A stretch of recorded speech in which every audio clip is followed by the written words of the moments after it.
Greetings, traveler. You look like you've been wandering for quite some time now. Come, sit by the fire.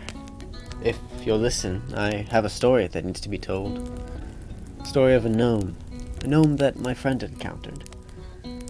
Perhaps not the gnomes you're thinking of, not the little people that wander around, or the hats on their head. No, those are real gnomes. I'm talking about a porcelain garden gnome. But this one was different. As my friend told me, he was recounting the events of about 2 or 3 months ago, I forget. He was coming home from work one night. Oh, and his work is a terrible place. It is. Works at a bar, but this tavern is not the highest quality establishment I've heard about. Wages are low, customers are rough, his management is rougher. But that's what he had to do to get by. Unfortunately, it was quite a ways from his personal house, but nowadays you must take what you can get. Anyways, I digress. After a hard day of labor, he was walking home. And was walking, he said, over a bridge, through a small forest, just a couple trees, to his log cabin out in the middle of nowhere. I heard his grandfather built it, but those could just be old stories. I think he purchased it himself, but I have never questioned him. Anyways, in this log cabin, he spends his nights alone, unfortunately, but what can one do? But one night was different. As he was crossing the bridge through the small wood, he saw next to a tree a little gnome. At first he thought it was a living gnome, but he soon found out it was not.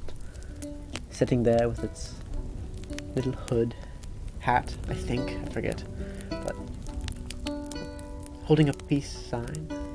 Not quite looking at him, but a little off to the side. An eeriest smile, he said. And in any sense, he took nothing of it at first. He thought someone just left it there and would come back for it soon. He was hopeful that one of the real gnomes wouldn't see it, but he wasn't about to interfere. Goes back to his log cabin, locks the door firmly behind him, lays on his bed, covers his toes, falls asleep. The next day, work is a little nicer than usual. I was wondering why. And he talked to his boss and was like, "Sir, why is it that the customers seem more agreeable today?"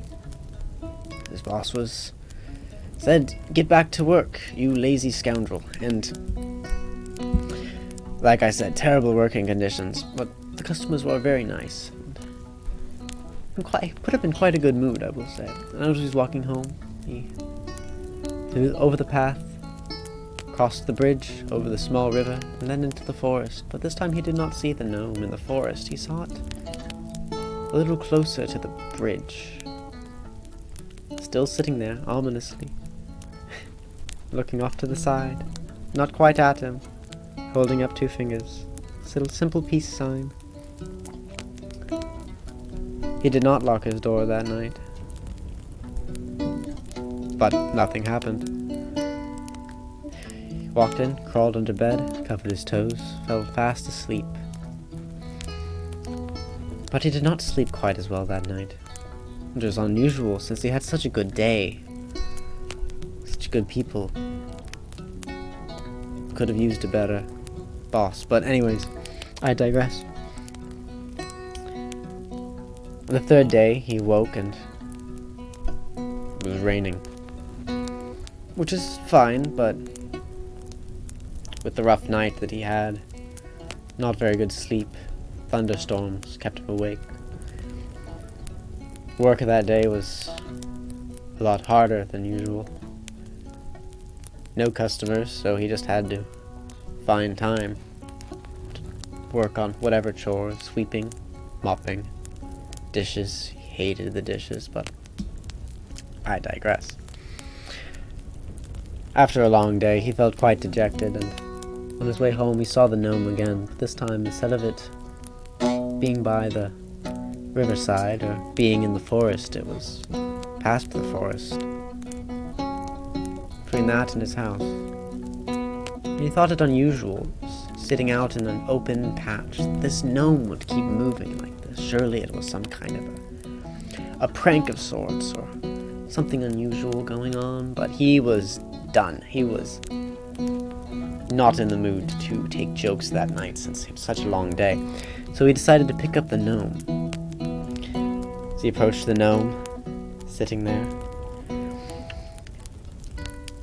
He wondered, should I really be taking this? Could it be bad luck? Is it perhaps cursed? Humbug. Of course it would not be. And when he takes this gnome home, he feels some sense of peace, some sense of calm. Something around this gnome was soothing to him, like a siren's call, just enticing. And brought it home, put it up on his shelf, and he slept very well that night. In fact, he had excellent dreams. And when he woke up the next morning, he was refreshed. Work that day, back at the tavern, customers were a little nicer to him. Nicer even more than the one I mentioned earlier. It was much better, and his boss was kinder for some reason. Gave him a compliment even. Said he was doing good, hard work, which is unlike the boss for sure. But later that night, as he crossed the bridge through the small wood back to his log cabin, he smiled to himself, thinking maybe things would be better now that he had this good luck gnome. Although when he opened his door, the gnome was not on the shelf that he put it in. It was actually on the table. He thought this was unusual, but he then remembered he forgot to lock his door in the morning and thought nothing of it. He put the gnome back on the shelf, went about his business, covered his toes, went to sleep. But then in the middle of the night he woke up again. And this time the gnome was not on the shelf. It was not on the table, it was on the ground. And he swore he had locked the door the night before, as he was telling me this. But something about that gnome, its call, its soothingness, he didn't think it could be the gnome, could it? No. So he put the gnome back on the shelf and went to sleep. But he woke up a second time, not 2 hours later, and the gnome was on his bed this time.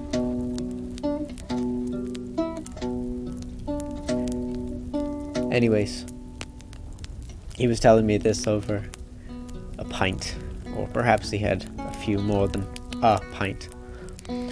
I'm not sure how it is, but I haven't seen him in a month, at least. I do worry about him. Although I did see a gnome, similar to what he described, sitting. It was, I say, near a river, across a bridge, just before a small forest. Sitting there, smiling, not quite looking at me, but off to the side, holding up 3 fingers. Anyways, if you see this gnome, I would look out. I don't think I would trust it if I were you. But you have a long journey ahead of you, so I will bid you adieu for the night. Be safe out there.